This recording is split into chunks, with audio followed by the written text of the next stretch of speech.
Bonjour à tous et bienvenue à Catch Club. On se retrouve pour les news et aujourd'hui on va notamment parler de Matt Hardy, Biggie, Vince McMahon. On a des mises à jour par rapport à Seth Rollins et Roman Reigns. Et on va également revenir sur la dernière vague de licenciement de la WWE qui a eu lieu vendredi dernier. Donc c'est parti, on va démarrer avec Mamie Rhea Ripley. J'en ai déjà parlé sur TikTok dans la semaine. Alors pour rappel, lundi dernier, lors de Raw, Mamie a rendu son titre vacant car elle a expliqué qu'elle est blessée. Sauf que depuis lundi, beaucoup de personnes ont vu une vidéo en ligne qui racontait n'importe quoi et qui disait que potentiellement Rhea Ripley était enceinte. Et du coup, moi, depuis lundi, il y a des dizaines de personnes qui viennent me dire non, Mamie n'est pas blessée, elle est enceinte. Alors pour info, non, c'est totalement faux. Rhea Ripley n'est pas enceinte, elle est blessée. Ça a été confirmé par tous les médias américains. Elle souffre d'une entorse au niveau de l'épaule et elle va être absente 3 à 4 mois minimum. Et juste un détail pour toutes les personnes qui pensaient que Mamie était potentiellement enceinte.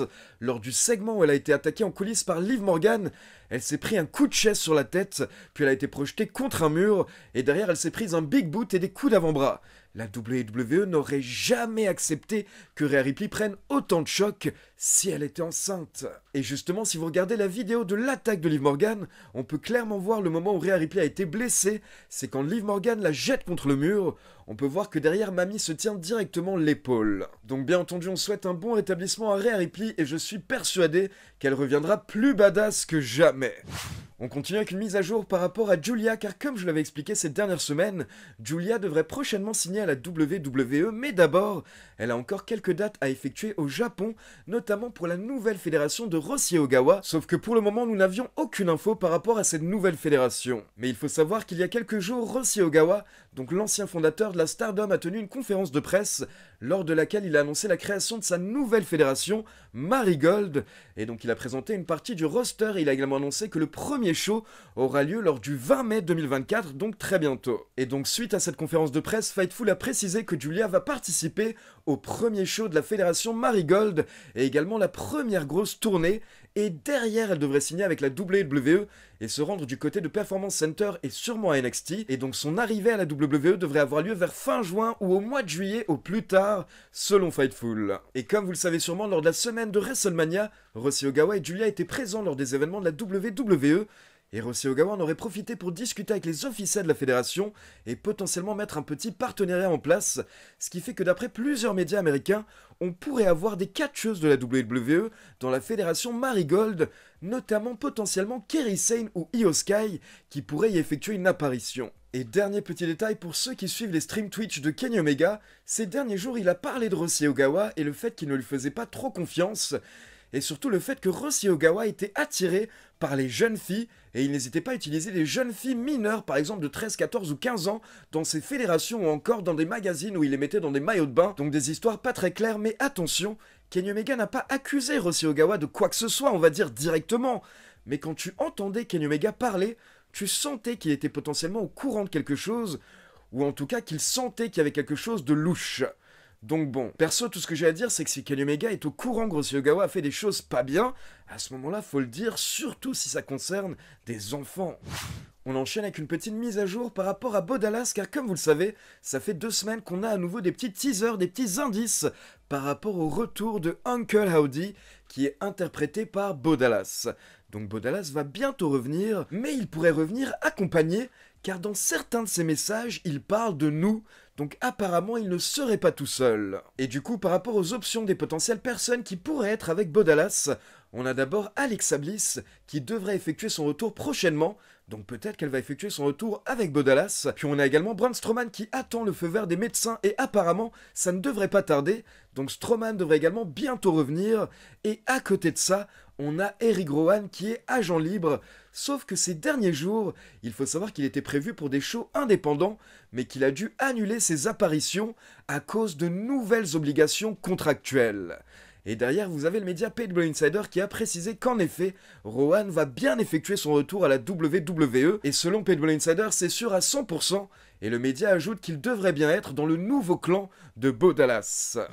Par contre, il y a un catcheur qui ne devrait pas être dans le nouveau clan de Bo Dallas. Il s'agit de Matt Hardy, car hier soir, lors du show TNA Rebellion, Matt Hardy a effectué son retour à la TNA à la fin du show et il a attaqué Moose, le champion de la fédération. Alors je rappelle que Matt Hardy était agent libre, son contrat avec la AEW avait pris fin au mois de mars, ce qui fait qu'il était libre d'apparaître où il le souhaitait, mais à l'heure actuelle, on ne sait pas s'il a signé avec la TNA ou s'il va simplement y apparaître de temps en temps, mais quoi qu'il arrive, il devrait rester à la TNA pendant quelques temps, ce qui veut dire qu'il ne sera pas dans le clan de Bo Dallas.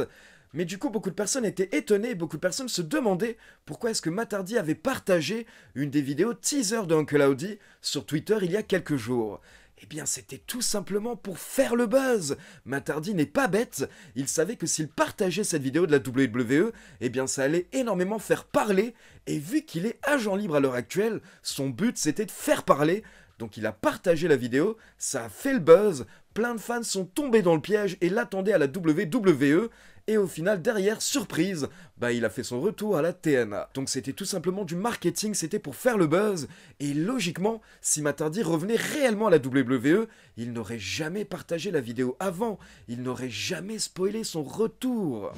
On continue avec une mise à jour par rapport à Biggie, car il y a quelques jours, Biggie nous a donné de ses nouvelles sur Twitter, et voici ce qu'il a déclaré. Hello tout le monde, je viens de passer des scanners 2 ans après ma blessure pour faire le point. Et pour info, les choses n'ont toujours pas changé. Ma cervicale C1 s'est rétablie, s'est guérie au niveau des fibres, mais un nouvel os ne s'est pas formé. Donc je n'ai toujours pas le feu vert des médecins pour pouvoir remonter sur les rings, et honnêtement, il est possible que je ne l'ai jamais. Mais j'ai la chance de n'avoir aucune douleur, je suis incroyablement heureux, et autrement je suis en très bonne santé,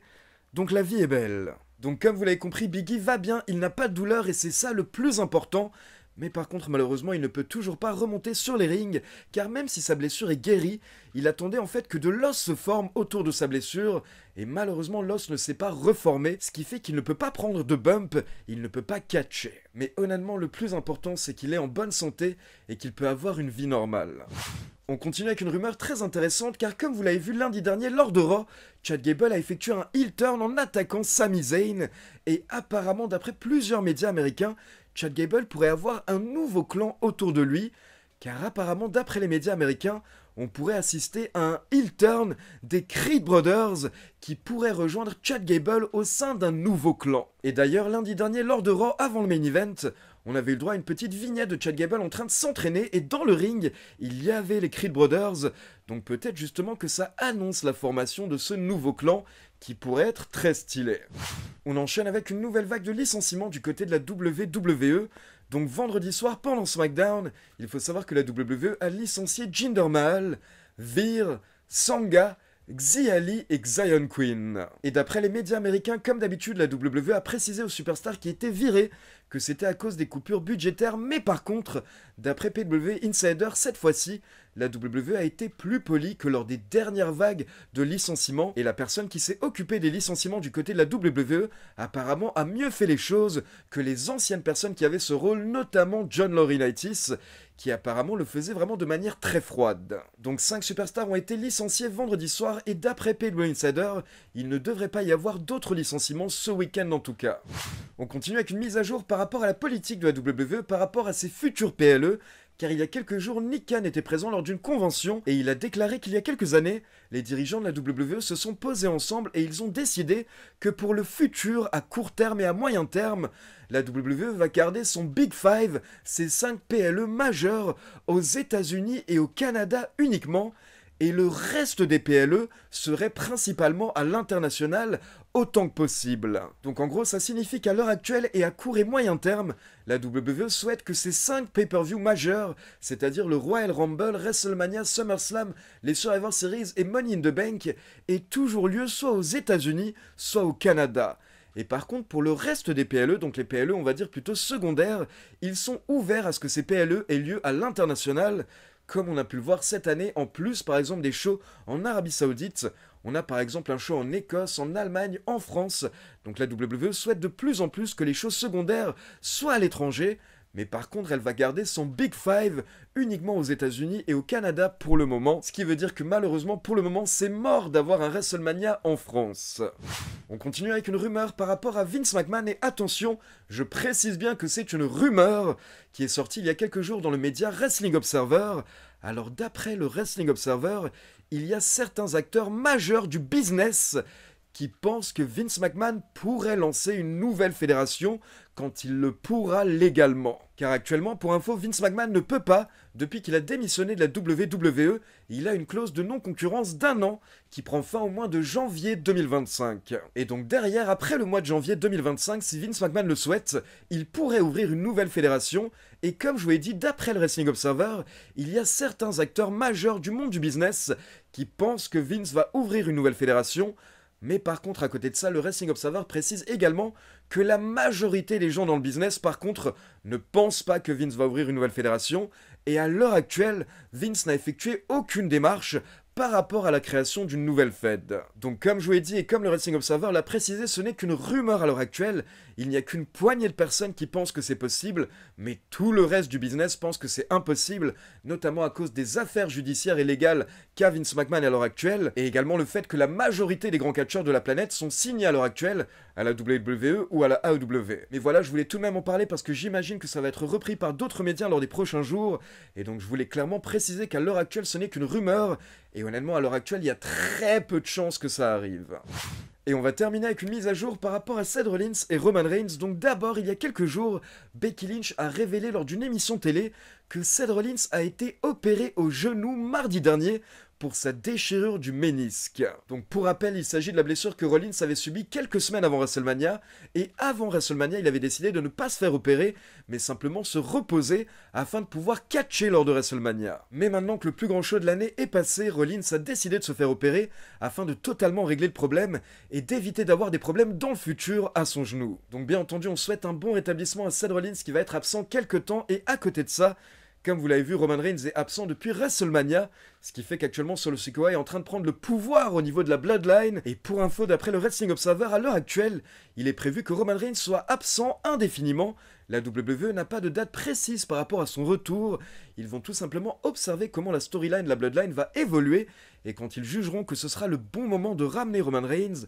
alors ils vont le ramener. Et qui sait, vu les réactions de la foule ces dernières semaines, peut-être que Roman Reigns reviendra en face. Je rappelle que perso, je vous l'avais indiqué que clairement, une fois qu'il perdra le titre, quelques temps plus tard, il effectuera sûrement un face turn, et ce sera sûrement génial. Donc je ne sais pas si ça va arriver dès son retour, mais en tout cas, quand un jour Roman Reigns va effectuer son face turn, ça va être incroyable. Donc voilà, c'est tout pour les news. Maintenant, comme d'habitude, c'est à vous. N'hésitez pas à me laisser vos avis dans les commentaires. Et comme d'habitude, n'oubliez pas de liker la vidéo, de vous abonner à la chaîne et de cliquer sur la petite cloche pour être informé de la sortie des prochaines vidéos. Ciao tout le monde!